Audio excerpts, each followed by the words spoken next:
जय हिंद प्यारे बच्चों। स्वागत है आपका उत्कृष्ट डिफेंस एकेडमी के इस प्यारे से यूट्यूब चैनल में। तो बच्चों, फिजिक्स की इस सीरीज को आगे बढ़ाते हुए आज हम आपके लिए लेके आए हैं एक नया चैप्टर जिसका नाम है न्यूक्लियस एंड रेडियो एक्टिविटी। वैसे तो बेटा इस चैप्टर से आपके एनडीए के एग्जाम में 1 से 2 क्वेश्चन ही देखे जा रहे हैं, यानी इस चैप्टर का वेटेज एनडीए के एग्जाम में बहुत कम रहता है। लेकिन हम इसके लिए क्या करेंगे, एक वीडियो लगा लेंगे, यानी 15 क्वेश्चंस, यानी बेस्ट 15 क्वेश्चंस हम आपके लिए लेके आए हैं, जहां से या तो कंसेप्ट रिलेटेड या एग्जैक्टली सेम क्वेश्चन आपके एनडीए 2023 के एग्जाम में आने की पॉसिबिलिटी बिल्कुल 100% है बेटा। तो क्या करेंगे, आप इस वीडियो को बहुत ध्यान से देखेंगे, इसके क्वेश्चंस को बार बार लगाएंगे, इसके कंसेप्ट्स को बिल्कुल समझेंगे और इन्हीं के बेसिस पे आप और सारे क्वेश्चंस भी कर सकते हैं बेटा।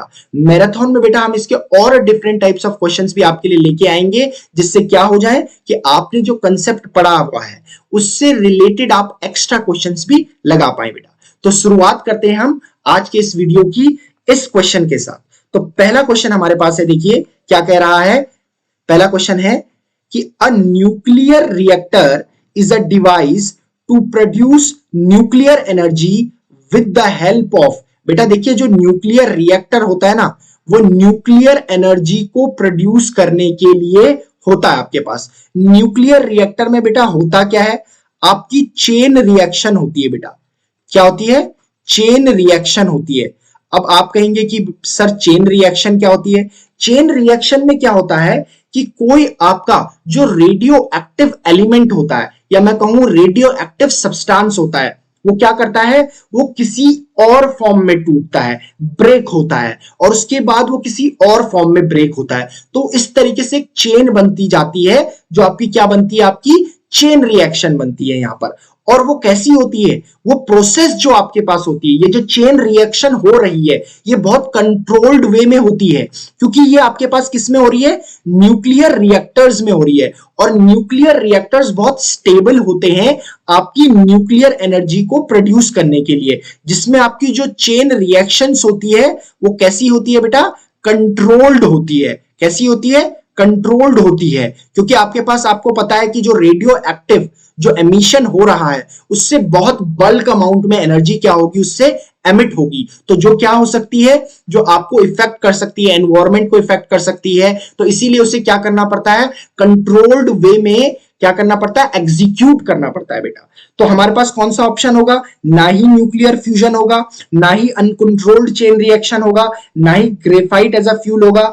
ऑप्शन सही कौन सा होगा, ऑप्शन सी सही होगा, कि जो आपके न्यूक्लियर रिएक्टर्स में चेन रिएक्शंस हो रही है न्यूक्लियर एनर्जी को प्रोड्यूस करने के लिए, वो कंट्रोल्ड चेन रिएक्शन की वजह से हो रही है। क्वेश्चन नंबर 2 देखिए आपके पास क्या है। क्वेश्चन नंबर 2 कह रहा है कि law of radioactive decay is associated with. बेटा जहां पर भी रेडियो एक्टिविटी की बात आएगी ना, वहां पर एक ही शख्स का नाम आएगा, वो है मैडम क्यूरी। किसका नाम आएगा? मैडम क्यूरी, बिकॉज इन्होंने बहुत बड़ा योगदान दिया है रेडियो एक्टिविटी को समझने में। इवन रेडियो एक्टिविटी ही वो कारण था जिसकी वजह से इनकी मृत्यु हुई बेटा। तो आपके पास जो रेडियो एक्टिविटी लॉ जो है वो आपका किसने दिया है, मैडम क्यूरी ने दिया है। ये क्वांटम तो आपका क्वांटम इफेक्ट से रिलेटेड है।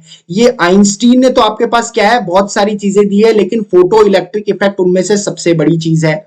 ठीक है, प्लांक ने भी आपके पास क्या है कि लॉ दिया हुआ है, प्लांक्स लॉ दिया हुआ है। ठीक है, तो आपके पास law of radioactive decay किसने दिया है, मैडम क्यूरी ने दिया हुआ है। तो ऑप्शन सी आपका करेक्ट आंसर होगा। क्वेश्चन नंबर 3 के पास जाते हैं।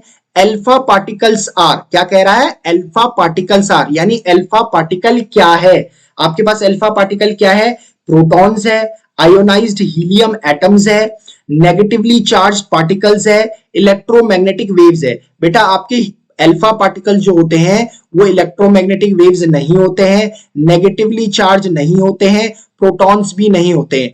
आपका जो हीलियम होता है, उस हीलियम में से अगर 2 इलेक्ट्रॉन निकल जाए बाहर, तो आपके पास क्या बन जाएगा, He2 पॉजिटिव बन जाएगा। क्या बन जाएगा, He2 पॉजिटिव बन जाएगा। इसे हम क्या कहते हैं? इसे हम कहते हैं डबली आयोनाइज्ड हीलियम एटम। इसे क्या कहते हैं? Doubly ionised helium atom. Doubly ionised helium atom है हमारे पास। और यही आपके पास क्या है? आपका अल्फा पार्टिकल है। यही क्या है आपके पास? हीलियम आपके पास क्या है? आयोनाइज्ड फॉर्म में। जब उससे 2 इलेक्ट्रॉन निकल जाते हैं तो आपका किसकी तरीके का काम करता है? वो अल्फा पार्टिकल की तरह काम करता है। तो करेक्ट आंसर बेटा क्वेश्चन नंबर 3 का क्या होगा? Ionised helium atoms. Question number 4 पे जाते हैं कि the mass of neutron is same as that of. Mass of neutron किसके बराबर होता है? क्या प्रोटॉन के बराबर होता है? क्या मीजॉन के बराबर होता है? क्या इलेक्ट्रॉन के बराबर होता है? या नन ऑफ दीज? बेटा इलेक्ट्रॉन और प्रोटॉन तो आपने सुने होंगे, म्यूजॉन भी आपका एक एलिमेंट्री पार्टिकल होता है। ठीक है, अब देखिए जरा अगर हम बात करें इलेक्ट्रॉन के मास की, तो इलेक्ट्रॉन का जो मास होता है वो होता है 9.1 इंटू 10⁻⁻31 kg होता है। ठीक है, अगर मैं बात करूं प्रोटॉन की, तो प्रोटॉन का जो मास होता है वो होता है 1.67 इंटू 10⁻⁻27 kg। ठीक है, अगर मैं बात करूं न्यूट्रॉन के मास की, तो जो न्यूट्रॉन का मास होता है वो भी होता है 1.67 इंटू 10⁻⁻27 kg। तो देखिए न्यूट्रॉन का मास बेटा आपको किसकी तरह दिखाई दे रहा है या किसके इक्विवेलेंट दिखाई दे रहा है? प्रोटॉन के इक्विवेलेंट दिखाई दे रहा है। तो आपके पास कौन सा ऑप्शन सही होगा? ऑप्शन नंबर ए इसका बिल्कुल करेक्ट आंसर होगा, क्योंकि न्यूट्रॉन का जो मास होता है वो प्रोटॉन के मास के इक्विवेलेंट होता है। क्वेश्चन नंबर 5 पे जाते हैं। क्वेश्चन नंबर 5 क्या कह रहा है कि nuclear forces are stronger than. ये पूछ रहा है कि कुछ फोर्सेस नीचे ऑप्शंस में दिए गए हैं, तो न्यूक्लियर फोर्स किससे सबसे ज्यादा होता है? किससे सबसे ज्यादा स्ट्रॉन्ग होता है? क्या वो मैग्नेटिक फोर्स है? क्या वो ग्रेविटेशनल फोर्स है? क्या वो इलेक्ट्रोस्टैटिक फोर्स है? या इन सब में से सबसे ज्यादा स्ट्रॉन्ग न्यूक्लियर फोर्सेस है? बेटा अगर आप न्यूक्लियर फोर्सेस की, न्यूक्लियर फोर्स कहां प्रेजेंट होता है? न्यूक्लियस में प्रेजेंट होता है। न्यूक्लियस फोर्स किसके बीच में लगता है? न्यूक्लियस फोर्स न्यूक्लियॉन्स के बीच में लगता है। कहां लगता है न्यूक्लियर फोर्स बेटा? न्यूक्लियर फोर्स कहां लगता है? न्यूक्लियस में लगता है। कहां लगता है? न्यूक्लियस में लगता है। किसके बीच एक्ट करता है? न्यूक्लियॉन्स के बीच एक्ट करता है। अब आप कहेंगे सर न्यूक्लियॉन्स क्या होते हैं? प्रोटॉन प्लस न्यूट्रॉन्स को न्यूक्लियॉन्स कहते हैं बेटा। ठीक है, अब देखिए अगर आप न्यूक्लियर फोर्सेस की प्रॉपर्टी को पढ़ेंगे तो न्यूक्लियर की फोर्सेस की पहली प्रॉपर्टी ये कहती है कि न्यूक्लियर फोर्सेस नेचर में, तो बेटा थोड़ा सा टेक्निकल इश्यू हो गया था, हमारी जो बैटरी जो है लो हो गई थी, तो कंटिन्यू करते हैं हम यहां से। अब हमने चार्ज लगा लिया है। तो क्वेश्चन नंबर 5 हमारे पास क्या कह रहा है कि nuclear forces are stronger than. जैसा कि मैंने आपको बेटा इससे पहले बताया कि जो न्यूक्लियर फोर्सेस होते हैं वो न्यूक्लियस में लगता है बेटा। और न्यूक्लियस में किसके बीच लगता है? ऑब्वियसली पार्टिकल्स के बीच लगेगा। तो पार्टिकल जो आपके है वो न्यूक्लियॉन्स है। और आप कहेंगे कि न्यूक्लियॉन्स क्या होते हैं? तो न्यूक्लियॉन जो आपके न्यूक्लियस में प्रोटॉन और न्यूट्रॉन्स होते हैं उन्हीं को कंबाइंडली हम न्यूक्लियॉन्स कहते हैं। ठीक है, तो ये न्यूक्लियॉन्स के बीच ही ये न्यूक्लियर फोर्सेस लग रहे हैं। और अगर आप न्यूक्लियर फोर्सेस की प्रॉपर्टी पढ़ेंगे तो उसकी पहली ही प्रॉपर्टी ये कहती है कि जो न्यूक्लियर फोर्सेस होते हैं, जो आपके न्यूक्लियर फोर्सेस होते हैं वो नेचर में, क्या कह रहा हूं मैं? नेचर में, प्रकृति में सबसे स्ट्रांग होते हैं। यानी इनसे स्ट्रांग कोई फोर्स ही नहीं है नेचर में प्रेजेंट। तो अगर मैं इसका करेक्ट ऑप्शन निकालना चाहूं तो मतलब ये जो हमारे पास न्यूक्लियर फोर्स लग रहा है वो मैग्नेटिक फोर्स से भी स्ट्रांग है, ग्रेविटेशनल फोर्स से भी स्ट्रांग है, इलेक्ट्रोस्टैटिक फोर्स से भी स्ट्रांग है। इसका मतलब ऑप्शन नंबर डी इसका क्या होगा? करेक्ट आंसर होगा कि जो आपका न्यूक्लियर फोर्स है, जो गिवन फोर्सेस आपको ए बी सी में दिए हुए उन सबसे सबसे ज्यादा स्ट्रांग फोर्स है। ठीक है, क्वेश्चन नंबर 6 देखिए। क्वेश्चन नंबर 6 देखिए बेटा, आपके पास क्या है? ये एनडीए 2016 में आया हुआ क्वेश्चन है। कब आया हुआ है? एनडीए 2016 में आया हुआ क्वेश्चन है। बहुत इजी क्वेश्चन यहां से आता है बेटा, और कभी एक क्वेश्चन आ रहा है, कभी 2 क्वेश्चन आ रहे हैं। तो इसलिए हम जितने ज्यादा यहां से क्वेश्चन लगा लेंगे, पॉसिबिलिटी ये हो जाएगी कि जो एनडीए के एग्जाम में क्वेश्चन पूछा जा रहा है वो एकदम से सही हो जाएगा, क्योंकि डायरेक्टली क्वेश्चन आ रहा है थियोरेटिकल बेस्ड पे। ठीक है, देखिए which one of the following is not form of stored energy. इनमें से कुछ एनर्जी नीचे दी गई हुई है, इनमें से कौन सी स्टोर्ड एनर्जी नहीं है? स्टोर्ड एनर्जी मतलब जहां पर आपका पार्टिकल अगर फ्लो कर रहा होगा तो ऑब्वियसली वो आपकी क्या होगी, स्टोर्ड एनर्जी नहीं होगी, वो किसी चीज के फ्लो होने की वजह से हो रही है, तो हमें वही बतानी है। देखिए जो न्यूक्लियर रिएक्शन आपकी होती है उसकी वजह से न्यूक्लियर एनर्जी होती है, जो न्यूक्लियर रिएक्शन आपकी होती है, न्यूक्लियर जो रिएक्शन होती है उसकी वजह से आपकी न्यूक्लियर एनर्जी होती है।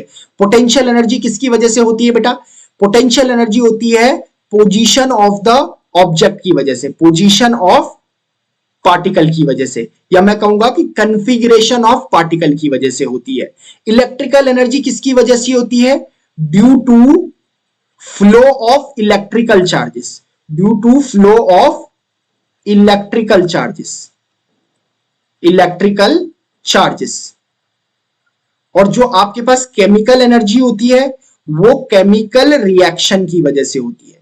किसकी वजह से होती है, केमिकल रिएक्शन की वजह से होती है। तो बेटा एक आप इलेक्ट्रिकल एनर्जी ऐसा देख रहे होंगे जिसमें आपके पार्टिकल्स फ्लो कर रहे हैं, यानी इसमें एनर्जी स्टोर्ड एनर्जी नहीं है, ये आपकी क्या है, गतिमान एनर्जी है, डायनामिक एनर्जी है। तो इसका मतलब आपका ऑप्शन सी क्या है, यहां पर करेक्ट ऑप्शन है बेटा कि इलेक्ट्रिकल एनर्जी एक ऐसी एनर्जी है which is not a form of stored energy, क्योंकि इनमें चार्जेस चलते रहते हैं तो एनर्जी बहते रहेगी। ठीक है, क्वेश्चन नंबर 7 में हम देखें कि क्वेश्चन नंबर 7 क्या कह रहा है, ये कह रहा है कि an atom of carbon has 6 protons. ठीक है, its mass number is 12, how many neutrons are present in an atom of carbon. देखो आपको क्या दे रखा है, कार्बन का एक एटम दे रखा है, ठीक है, कार्बन का एक एटम दे रखा है, उसमें आपको यह दे रखा है कि जो नंबर ऑफ प्रोटॉन्स है वो 6 है और इसका जो मास नंबर दे रखा है वो 12 दे रखा है। ठीक है, आपके पास ये दिया हुआ है, आपको नंबर ऑफ न्यूट्रॉन्स निकालने हैं। तो देखिए बेटा एक फॉर्मूला होता है कि A is equals to P plus N, A is equals to P plus N. यहां से आपको नंबर ऑफ न्यूट्रॉन्स निकालने हैं, तो आपके पास फॉर्मूला आ जाएगा A माइनस पी। A आपको कितना दिया हुआ है, 12 दिया हुआ है, P आपको कितना दिया हुआ है, यानी नंबर ऑफ प्रोटॉन्स कितने दिए हुए हैं, 6। अगर आप इसको कैलकुलेट करेंगे तो यू विल गेट 6, यानी जो नंबर ऑफ न्यूट्रॉन्स आपके पास आ गए इस कार्बन एटम में वो कितने हैं, 6 है, यानी बी ऑप्शन क्या होगा, सही आंसर होगा इसका। क्वेश्चन नंबर 8 की तरफ जाते हैं। The main source of energy of sun is, यानी सन की जो एनर्जी आपको दिखाई दे रही है या जो आप फील कर रहे हैं वो उसका मेन सोर्स क्या है। बेटा देखिए उसका जो मेन सोर्स है ना वो फ्यूजन है। जब फ्यूजन हो रहा है उसके अंदर, अब आप कहेंगे फ्यूजन किसका हो रहा है, हाइड्रोजन एटम का हो रहा है, हाइड्रोजन एटम का फ्यूजन हो रहा है। हाइड्रोजन एटम आपके लाइट न्यूक्लियाई है, ये लाइट न्यूक्लियाई मिलकर एक हैवी न्यूक्लियाई बनाते हैं जिसमें इनॉर्मस अमाउंट ऑफ एनर्जी क्या होती है, रिलीज होती है, जो क्या है, सन की एनर्जी के फॉर्म में हमें मिल रही है, वही उसका सोर्स ऑफ एनर्जी है। बेटा इसमें क्या होती है, प्रोटॉन प्रोटॉन रिएक्शन होती है, क्योंकि आप हाइड्रोजन को प्रोटॉन भी कहते हैं। तो आपके पास क्या हो रही है, पीपी चेन रिएक्शन इसमें हो रही है। क्या हो रही है बेटा, सन के अंदर कैसी रिएक्शन हो रही है, PP chain reaction, PP chain reaction, proton proton chain reaction. जो आपके हाइड्रोजन है, हाइड्रोजन कैसा है, आपका लाइट न्यूक्लियाई है, लाइट न्यूक्लियाई है, ठीक है। और ये क्या कर रहे हैं, ये हाइड्रोजन एटम मिलकर, लाइट न्यूक्लियाई मिलकर फ्यूज करके, लाइट न्यूक्लियाई फ्यूज करके यानी मिलके आपका क्या बना रहे हैं, हीलियम एटम बना रहे हैं। और इस दौरान क्या हो रही है, बहुत ज्यादा एनर्जी रिलीज हो रही है, वही क्या है, सन की एनर्जी है। तो आपके पास इसका आंसर क्या होगा कि बी होगा, that is fusion of light nuclei. बेटा क्या होगा, fusion of light nuclei, heavy nuclei नहीं होता है, ये गलत ऑप्शन है हमारे पास। फ्यूजन में तो क्या होता है, फ्यूजन में एक हैवी न्यूक्लियाई दो छोटे न्यूक्लियाई में टूटता है, तो फ्यूजन तो इसमें हो नहीं रहा है, बोथ फ्यूजन एंड फ्यूजन नहीं हो सकता। तो इसलिए ऑप्शन नंबर बी आपका करेक्ट है कि आपके जो हाइड्रोजन है वो लाइट न्यूक्लियाई है, वो मिलकर क्या कर रहे हैं, एक हैवी न्यूक्लियाई बना रहे हैं, दैट इज हीलियम। और इस दौरान क्या हो रही है, बहुत large amount of energy release हो रही है सन से, जो उसके एनर्जी के फॉर्म में हमें मिल रही है। ठीक है बेटा, क्वेश्चन नंबर 9 पे चलते हैं। हमारे पास क्वेश्चन नंबर 9 क्या कह रहा है कि molecular weight of heavy water used as a moderator in nuclear reactor. बेटा याद रखेंगे कि आपका जो हैवी वाटर होता है ना, पहले तो उसका फॉर्मूला देख लीजिए। हैवी वाटर का फॉर्मूला होता है D2O, इसे कहते हैं आपके पास क्या है, इसे बोलते हैं ड्यूटीरियम, ड्यूटीरियम ऑक्साइड बोलते हैं इसे। क्या बोलते हैं, ड्यूटीरियम ऑक्साइड बोलते हैं इसे। ठीक है, आपके पास क्या बोलते हैं, ड्यूटीरियम क्या होता है, आपके पास हाइड्रोजन का समस्थानिक है एक, 1H2 है ये ड्यूटीरियम, क्या है 1H2 है। ठीक हो गया, यानी एक डी के पास आपके पास क्या है 1H2 है, और दूसरे डी के पास भी आपके पास क्या है 1H2 है। ऑक्सीजन का आपके पास मॉलिक्यूलर वेट कितना है, आपके पास 16 है। अब आप इनका मॉलिक्यूलर वेट कैलकुलेट करिए, इसका मॉलिक्यूलर वेट 2, इस हाइड्रोजन का मॉलिक्यूलर वेट 2, ऑक्सीजन का मॉलिक्यूलर वेट 16। अब अगर आप इसको प्लस करेंगे तो आपको क्या मिलेगा, 20 मिल जाएगा। यानी आपका ऑप्शन नंबर बी करेक्ट है कि molecular weight of heavy water यानी D2O जिसका फॉर्मूला है, जिसे हम ड्यूटीरियम ऑक्साइड कह रहे हैं। ड्यूटीरियम हमारा क्या है, हाइड्रोजन का समस्थानिक है, जिसे 1H2 लिखा जाता है। यानी अगर D2 लिखा हुआ है तो इसमें दो ड्यूटीरियम है, यानी 1H2 और 1H2। तो इसी वजह से एक 1H2 का मॉलिक्यूलर वेट 2 हो गया, दूसरे 1H2 का मॉलिक्यूलर वेट 2 हो गया, ऑक्सीजन का मॉलिक्यूलर वेट 16 हो गया। अगर हम इसको सम किया तो total molecular weight heavy water का यानी D2O का आपके पास 20 आ गया। एक बात और देखिए बेटा, यहां से एक क्वेश्चन और बन रहा है कि जो आपके न्यूक्लियर रिएक्टर होते हैं ना, उसमें किसकी जरूरत पड़ती है, उसमें मॉडरेटर्स की जरूरत पड़ती है। मॉडरेटर क्या काम करते हैं, जो बहुत तेजी से अल्फा पार्टिकल आपकी न्यूक्लियर रिएक्शन में वहां पर बन रहे होते हैं, चल रहे होते हैं, उनको क्या करना होता है, उनकी स्पीड को हल्का करना होता है, कम करना होता है। तो उसको रोकने के लिए, उसको हल्का करने के लिए हैवी वाटर का वहां पे यूज किया जाता है। ठीक है, हैवी वाटर हमारे पास क्या यूज होता है वहां पर, एज अ मॉडरेटर यूज होता है। नाम से देखिए मॉडरेटर, यानी किसी चीज को मॉडरेट कर रहा है, अल्फा पार्टिकल्स की स्पीड को मॉडरेट कर रहा है वहां पे। या हम कहें न्यूट्रॉन्स वहां पे होते हैं, न्यूट्रॉन्स भी वहां पे होते हैं, उन न्यूट्रॉन्स जो पार्टिकल्स है उनकी स्पीड को मॉडरेट कर रहा होता है। तो आपके पास कौन सा ऑप्शन हो गया, 20 यहां से करेक्ट ऑप्शन हो गया। क्वेश्चन नंबर 10 में जाते हैं। The process by which a heavy nuclei splits into lighter nuclei. बेटा मैंने आपको बताया था अभी कि जब एक हैवी न्यूक्लियाई क्या होता है, हैवी न्यूक्लियस क्या होता है, लाइट न्यूक्लियस में टूटता है, लाइटर में टूटता है, तो आपके पास क्या होता है, उसको कहते हैं हम फीजन, उसको कहते हैं फीजन। ठीक है, और जब लाइट न्यूक्लियाई, जब लाइट न्यूक्लियस, दो या दो से ज्यादा लाइट न्यूक्लियस मिलते हैं तो क्या बनाते हैं, वो एक हैवी न्यूक्लियस बनाते हैं। ठीक है, वो क्या बनाते हैं, एक हैवी न्यूक्लियस बनाते हैं, इसे कहते हैं फ्यूजन, इसे कहते हैं फ्यूजन। एक बार और देख लीजिए कि जब एक हैवी न्यूक्लियाई ब्रेक होता है लाइटर न्यूक्लियस में तो इसे कहते हैं फ्यूजन, यानी कोई एक बड़ी चीज छोटों में टूट रही है। लाइटर न्यूक्लियस जब मिलकर एक हैवी न्यूक्लियाई बनाते हैं तो उसे बोलते हैं फ्यूजन। तो ये क्या पूछ रहा है कि ऐसी प्रोसेस जिसमें एक हैवी न्यूक्लियाई स्प्लिट हो रहा है यानी टूट रहा है लाइटर न्यूक्लियस में, तो ऐसे को क्या कहते हैं, ऐसे प्रोसेस को फ्यूजन कहते हैं इसको। तो हमारे पास क्या है, ऑप्शन नंबर डी करेक्ट होगा कि आपके पास जो ये प्रोसेस है इसे फ्यूजन कहते हैं। क्वेश्चन नंबर 11 देखिए बेटा, क्वेश्चन नंबर 11 क्या कह रहा है कि क्वेश्चन नंबर 11 कह रहा है कि when m is atomic mass and a is the mass number, यानी कोई एटम दिया होगा, ठीक है, हमारे पास उसका एटॉमिक नंबर कितना है m है, मास नंबर कितना है a है, तो वो कह रहा है ये जो वैल्यू है m minus a upon a, m minus a upon a, इसे क्या कहते हैं। ठीक है, आपके पास क्या है, रेशियो आपके पास ये मास नंबर और आपके पास किसका मॉलिक्यूलर मास और मास नंबर का क्या डिफरेंस अपॉन उसका मास नंबर। ठीक है, तो देखिए फर्मी एनर्जी क्या होती है, क्या ये फर्मी एनर्जी होगी, नहीं बेटा, फर्मी एनर्जी क्या होती है, लोएस्ट और हाईएस्ट जो क्वांटम मैकेनिकल स्टेट्स होती है उनके बीच की जो एनर्जी डिफरेंस होती है वो फर्मी एनर्जी होती है। एक बार फिर से सुनिए बेटा, मैं क्या कह रहा हूं कि जो आपकी हाईएस्ट और लोएस्ट क्वांटम मैकेनिकल स्टेट्स जो होती है उनके बीच की जो एनर्जी डिफरेंस होती है वही आपके पास क्या है, आपकी फर्मी एनर्जी है। बाइंडिंग एनर्जी क्या होती है, बाइंडिंग एनर्जी देखो क्या होती है, बाइंडिंग एनर्जी देखो, आपने मास डिफेक्ट सुना होगा, मास डिफेक्ट क्या होता है पहले इसको समझ लेते हैं। देखिए बाइंडिंग एनर्जी का कंसेप्ट उसी से आया।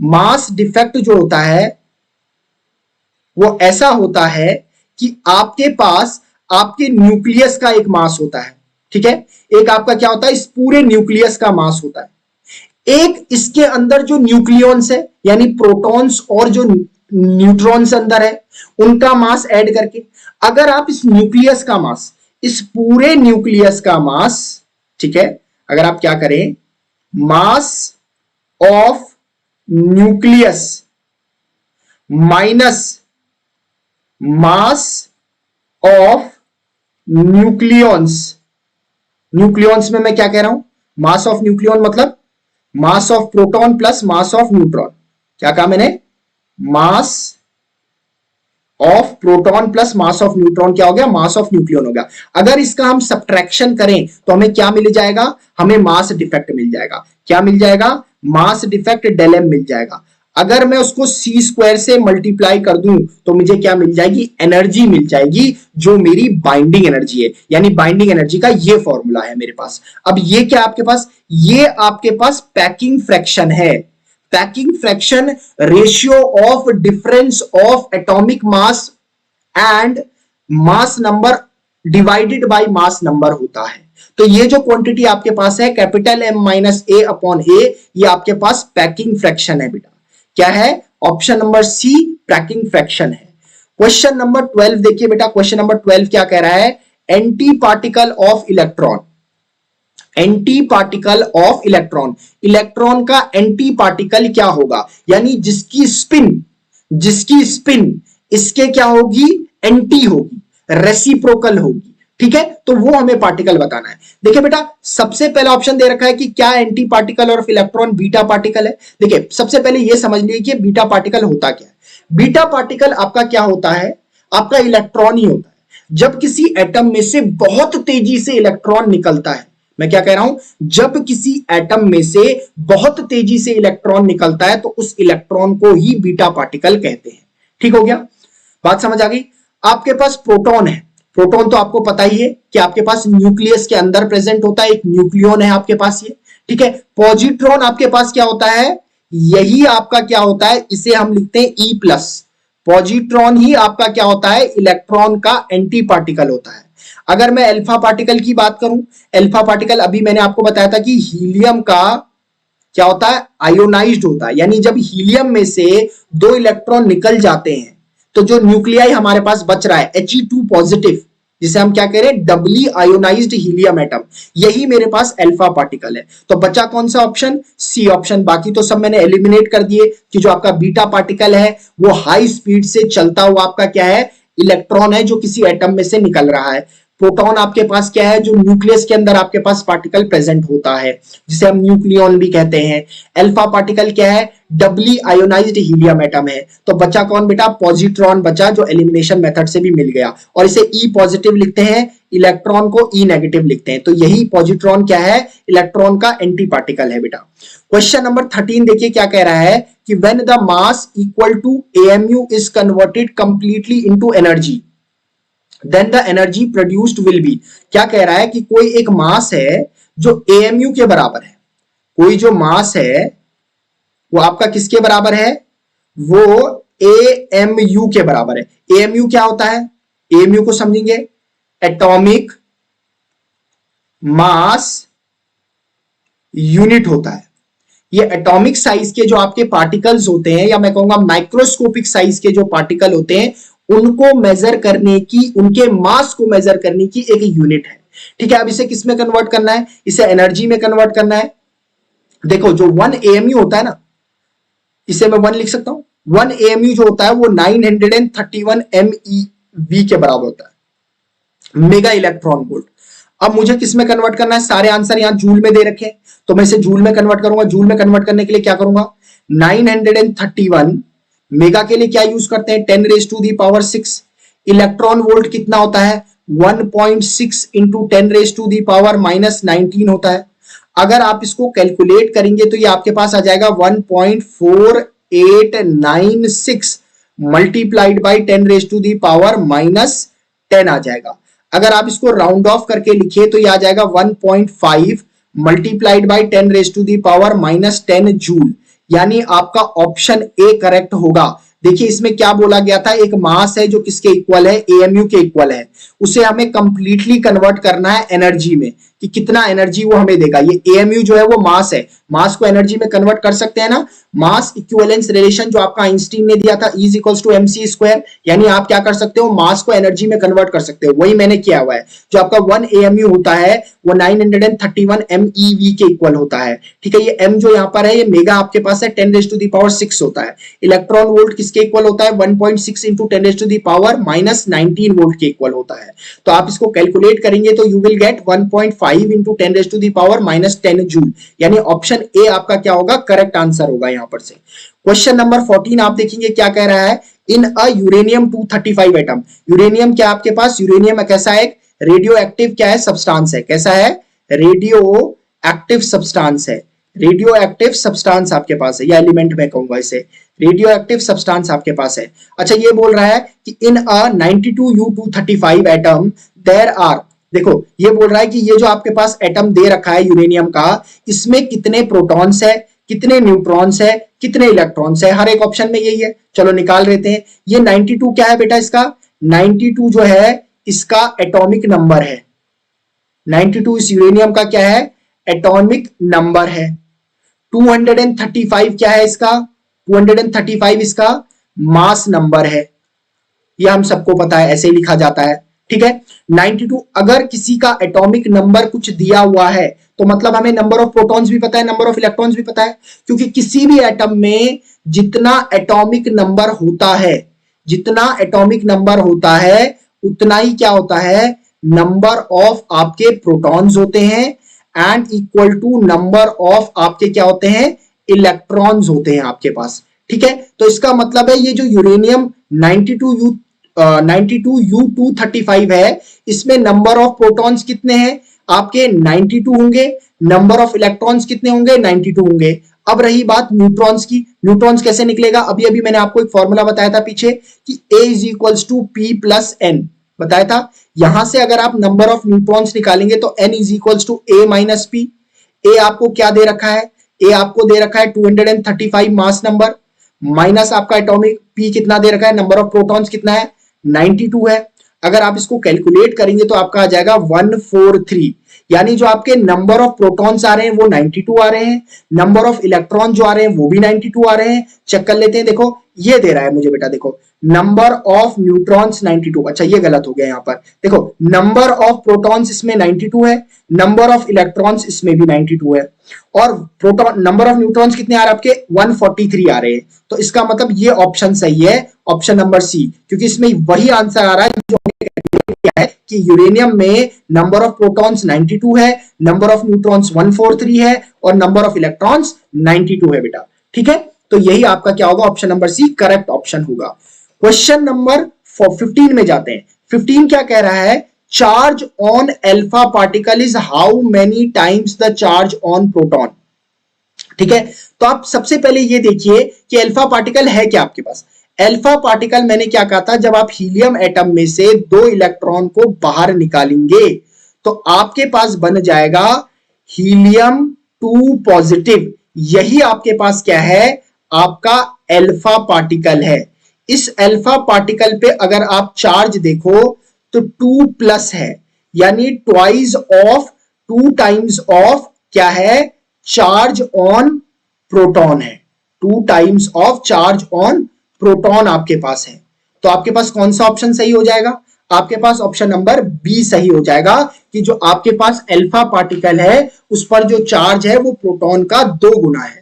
तो बेटा यहां से हमने क्या कर लिए हैं, इसके 15 क्वेश्चंस लगा लिए हैं। मैंने कोशिश की है कि रेडियो एक्टिविटी से जैसा क्वेश्चन आपके एनडीए के एग्जाम में यूपीएससी पूछ रहा है उसी के अकॉर्डिंग मैंने कंसेप्ट्स को यहां पर रखा, उसी के अकॉर्डिंग मैंने डिफरेंट टाइप्स ऑफ क्वेश्चंस को यहां पर रखा, उसी के अकॉर्डिंग मैंने एक पैटर्न बनाकर यहां पर क्या आपके सामने एक क्वेश्चन को रखा और बहुत सारे क्वेश्चंस मैंने उससे रिलेटेड बनाए हैं, ठीक है, तो इन क्वेश्चंस को आप बार बार प्रैक्टिस करेंगे। इस चैप्टर से रिलेटेड हमारे मैराथन में कुछ और टाइप्स के डिफरेंट टाइप्स ऑफ क्वेश्चंस भी आपको देखने को मिलेंगे जो आपको हेल्पफुल रहेंगे। किसके लिए? आपके एनडीए एग्जाम जो अब होने वाला है कुछ ही दिनों में। तो बेटा क्या करेंगे, हमारी प्रीवियस वीडियोस को देखते रहेंगे और हमें सपोर्ट करेंगे और अपना रिवीजन इन वीडियोस से कंप्लीट करेंगे सो दैट आप एक अच्छा स्कोर आपके साइंस के पोर्शन में स्कोर कर पाए अपकमिंग एग्जाम में। तो बच्चों तब तक के लिए आप पढ़ते रहिए, मिलते हैं आपसे नेक्स्ट वीडियो में।